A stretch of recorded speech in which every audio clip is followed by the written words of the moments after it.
নমস্কার বন্ধুরা, আশা করি তোমরা সবাই ভালো আছো, সুস্থ আছো।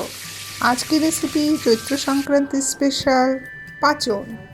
এটি কেবল তরকারি নয়, বাঙালির বছরের শেষের দিনে সংস্কৃতির একটি অংশ। পাঁচন মানে অনেক রকমের সবজির মিলন। তাহলে চলো বন্ধুরা, দেখে নাও এই রেসিপিটা। তোমাদের সবাইকে আমার চ্যানেল হরে করো কম্বাতে স্বাগত। এখানে অনেক রকমের সবজি কেটে রাখা হয়েছে। প্রথমে এঁচোড়টাকে কেটে জলে ভিজিয়ে রাখা হয়েছে ভাড়াদি বা থোড়। আর রয়েছে এখানে সাদা আলু, লাউ, পেঁপে, মিষ্টি আলু, সজনে, বরবটি, শিম, ডাঁটা, মূলো, বিট, গাজর আর উচ্ছে। এই গামলায় কাটা রয়েছে মিষ্টি কুমড়ো, ঝিঙে, পটল আর ভেন্ডি। রয়েছে শিমের দানা, এটাকে শুকনো কলায় ভেজে জলে ভিজিয়ে রাখা হয়েছে যাতে বাকটাটা তাড়াতাড়ি উঠে যায়। আর রয়েছে লাউ শাক, কুমড়ো শাক, পুঁই শাক, মূলো শাক, পাট শাক, কলমি শাক আর ডাঁটা শাক। এবার একটা মশলা তৈরি করে নিতে হবে। সেটা কি কি চলো দেখে নিই। শুকনো খোলায় প্রথমে ভাজা হচ্ছে ধনে, এবার ভাজা হচ্ছে শুকনো লঙ্কা, এলাচ, দারচিনি আর জায়ফল। গ্যাসের ফ্লেমটাকে সিমে রেখে কিন্তু সব কিছু ভাজা হচ্ছে। এখন ভাজা হচ্ছে সাদা জিরে। সাদা জিরেটাও ভাজা হয়ে গেছে। এগুলো একটা পাত্রের মধ্যে সব একসঙ্গে রাখা হচ্ছে।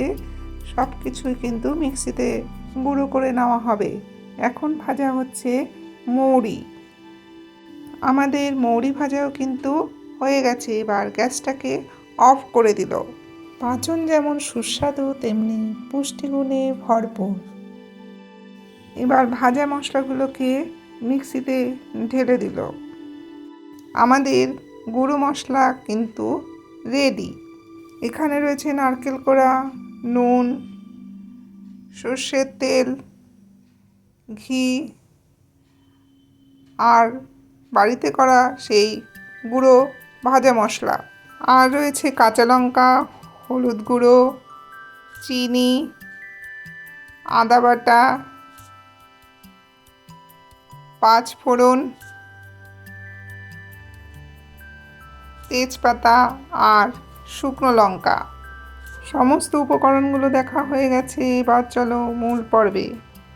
এতগুলো তরকারি তাই কড়াইটাও অনেক বড় নেওয়া হয়েছে। কড়াইটা গরম হয়ে যাওয়ার পর ওর মধ্যে সর্ষের তেল দিয়ে দিল। তোমরা কিন্তু এই রান্নাটা সর্ষের তেল দিয়েই করবে। এখন দিল 2 চামচ ঘি। তেলটা গরম হয়ে যাওয়ার পর ফোড়নের জন্য দিল 6টা তেজপাতা আর 4টে শুকনো লঙ্কা। তেজপাতাগুলোকে কিন্তু একটু ছিঁড়ে দেওয়া হয়েছে। আর দিল 2 চামচ 5 ফোড়ন। অ্যাড হলো 5টা কাঁচা লঙ্কা। ফোড়নটা থেকে সুন্দর গন্ধ বেরোনোর পর ওর মধ্যে দিয়ে দিল 4 চামচ আদা বাটা। এবার কিছুক্ষণ ভেজে নিতে হবে। মশলাটা ভাজা ভাজা হয়ে গেলে ওর মধ্যে দিয়ে দিল নারকেল কোড়া। তোমাদের আমি বলে রাখি, তোমরা যেরকম পরিমাণে সবজি নেবে সেই অনুযায়ী কিন্তু তেল মশলা দেবে।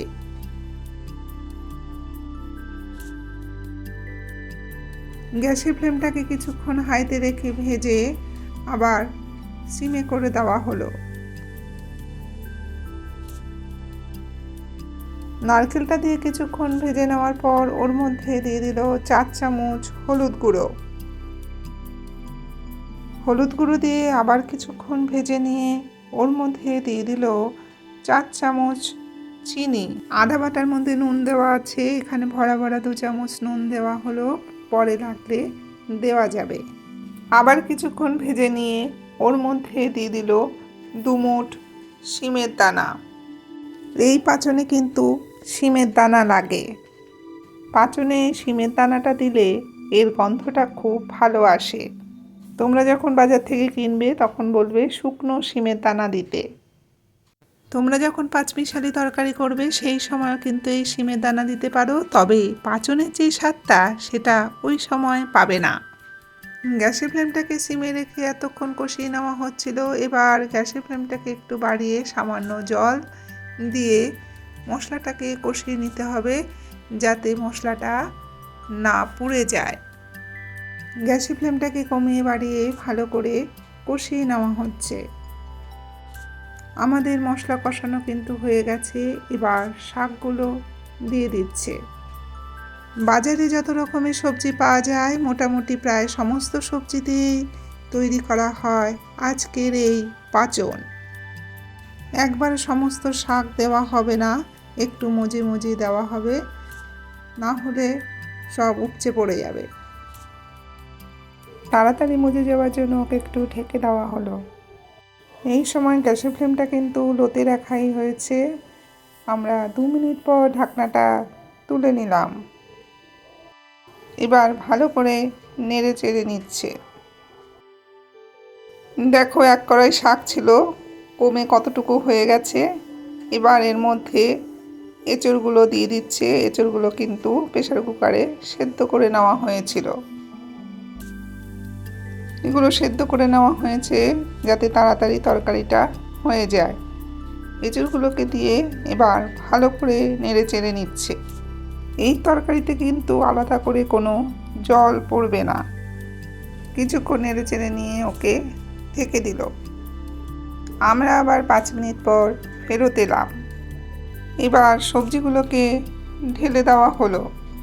এই সবজিগুলো কিন্তু হালকা করে ভাপিয়ে নেওয়া হয়েছে। সবজিগুলো দেওয়ার পর সব শুদ্ধ একসঙ্গে ভালো করে মিশিয়ে নিচ্ছে।